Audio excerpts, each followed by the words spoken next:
Hi అండి. అందరూ ఎలా ఉన్నారండి? బాగున్నారా? నేనైతే చాలా బాగున్నానండి. ఈరోజు నేను మీకు టమాటాతో అట్లు చేసి చూపిస్తానండి. కావలసిన ఐటమ్స్ టమాటాలండి. రైస్ పావు కేజీ తీసుకున్నాను. ఇది రేషన్ రైస్ అండి, స్టోర్ బియ్యం అంటారు కదా, ఆ రైస్ తీసుకున్నాను పావు కేజీ. రైస్ పావు కేజీ తీసుకుంటే టమాటాలు కూడా పావు కేజీ తీసుకోవాలండి. మస్ట్ అల్లము, జీలకర్ర, పచ్చిమిర్చి తీసుకోవాలండి. ముందుగా రైస్ని నానబెట్టుకోవాలి. ఉదయాన్నే నానబెట్టుకుంటే నైట్ చేసుకోవాలండి, ఈవినింగ్ చేసుకోవచ్చు. లేదంటే నైట్ నానబెట్టుకుంటే ఉదయాన్నే చేసుకోవచ్చండి. నా ఛానల్ని ఎవరైనా కొత్తగా చూసిన వాళ్ళైతే ప్లీజ్ అండి సబ్స్క్రైబ్ చేసుకోండి. సబ్స్క్రైబ్ చేసిన వాళ్ళు లైక్లు చేయండి, షేర్ చేయండి, కామెంట్స్ పెట్టండి. నా ఛానల్కి అయితే సపోర్ట్ ఇవ్వండి. పొయ్యి మీద వాటర్ పెట్టుకున్నానండి.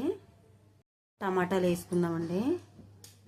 టమాటాలు మొత్తం పైన లేయర్ అంతా తీసేసుకోవాలి. మరి మెత్తగా ఉడికించేకండి.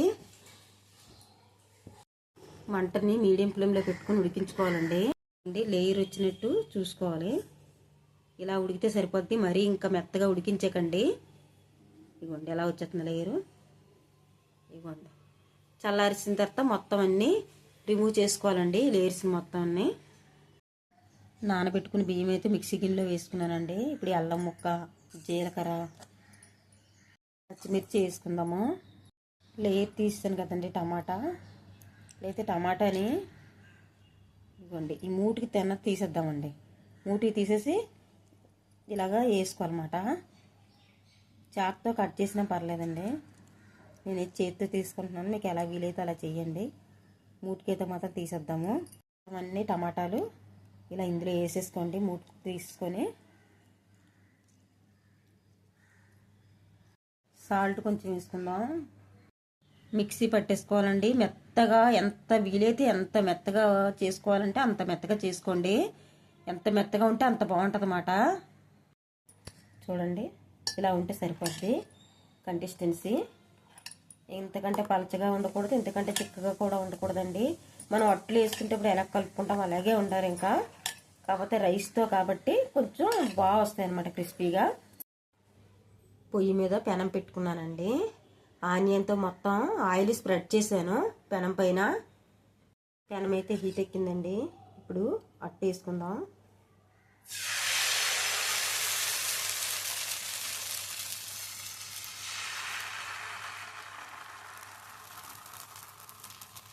మంటని మీడియం ఫ్లేమ్లో ఉంచుకోవాలండి. కొంచెం జీలకర్ర వేసుకుందాం. ఆనియన్స్ వేసుకుందామండి. ఆయిల్ వేసుకుందాము. ఆయిల్ కొంచెం ఎక్కువ పడుతుందండి. పూరి వేయాలి, మీదన కూడా వేయాలండి, అట్టు పైన కూడా వేయాలి కొంచెం.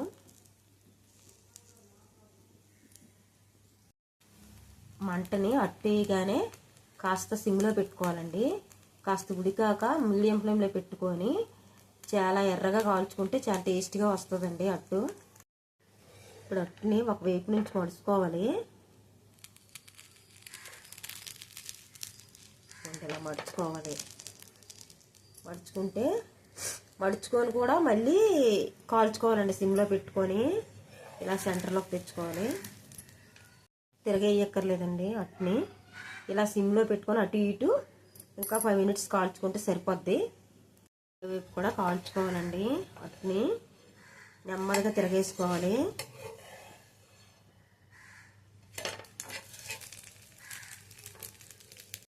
కొంచెం ఆయిల్ వేసుకోవాలి. మళ్ళీ తిరగేయడానికి ఇబ్బందిగా ఉంటే కొద్దిగా చిన్నగా వేసుకోండి. నేను కొంచెం పెద్దగా వేస్తాను అట్ని, అందుకనే కొంచెం తిరగేయడానికి కష్టం అనిపించిందండి. ఇరిగిపోద్దేమోనని స్లోగా తిరగడానికి ట్రై చేశాను. ఇంకోసారి తిరగేసుకోనండి. ఇలాగా అటు ఇటు కాల్చుకోవాలి. బాగా క్రిస్పీగా వస్తుందండి అట్టు. టేస్ట్గా కూడా ఉంటుంది. చట్నీ కూడా అవసరం లేదండి, ఒత్తినే తినేవచ్చు అనమాట. ఈవినింగ్ స్నాక్స్గా అయితే చాలా టేస్ట్గా కమ్మగా ఉంటుందండి. అట్లన్నీ ఇదే స్టైల్లో కాల్చేసుకోండి మొత్తం. చూడండి ఇంత చిన్నగా వేసుకుంటే ఈజీగా ఉంటుందండి తీసుకోవడానికి, చేయడానికి. అది చాలా ఈజీగా ఉంటుంది, తిరగేసుకోవడానికి కూడా బాగుంటుంది. ఇంత చిన్నగా చేయడానికి ట్రై చేయండి. ఎందుకంటే మనం రైస్ ఒకటే కదండి వేసాము, ఇంకేం వేయలేదు కదా. అందుకే చిన్న చిన్నగా వేసుకుంటే చక్కగా ఇరగకుండా నీట్గా వస్తాయి అనమాట అండి. ఇలా వేయడం వల్ల కూడాను యూజ్ ఏంటంటే క్రిస్పీగా కూడా ఉంటాయండి. తలసర అవ్వదు, పెద్దగా అవ్వదు, పెద్ద అట్లా అవ్వదు, ఈజీగా ఉంటుంది. మనం తిరగేసుకోవడానికి బాగుంటుంది, తినడానికి కూడా బాగుంటాయండి. అండి ఎంత ఈజీగా వచ్చిందో, చిన్నగా వేసుకుంటే అంత ఈజీగా వచ్చేస్తుందండి. ఇలా తిరగేసుకోవడం అండి ఈజీగా ఉంటుంది. చిన్న చిన్నగా వేసుకోండి. మొత్తం అట్లన్నీ వేసుకున్నానండి. చట్నీ కూడా అవసరం లేదండి, చాలా కమ్మగా ఉంటాయి తినడానికి. ఎమ్మీగా టమాటా అట్లు అయితే రెడీ అయిపోయింది. చాలా టేస్ట్గా, చాలా కమ్మగా ఉంటాయి. ఇలాగే చేయండి, టేస్ట్ అయితే సూపర్గా ఉంటుంది. నా ఛానల్ అయితే కొత్తదండి, ప్లీజ్ అండి సపోర్ట్ ఇవ్వండి. సపోర్ట్ ఇచ్చి నేను ముందుకు తీసుకెళ్తా ఉంటే మంచి మంచి వీడియోస్ అని పెట్టగలుగుతానండి. నా కొత్త ఛానల్ను లైక్ చేయండి, షేర్ చేయండి, కామెంట్స్ పెట్టండి, సబ్స్క్రైబ్ చేసుకోండి. నోటిఫికేషన్ కోసం అయితే గంట సింబల్ని అయితే యాక్టివేషన్ చేసుకోండి. Thank you for watching.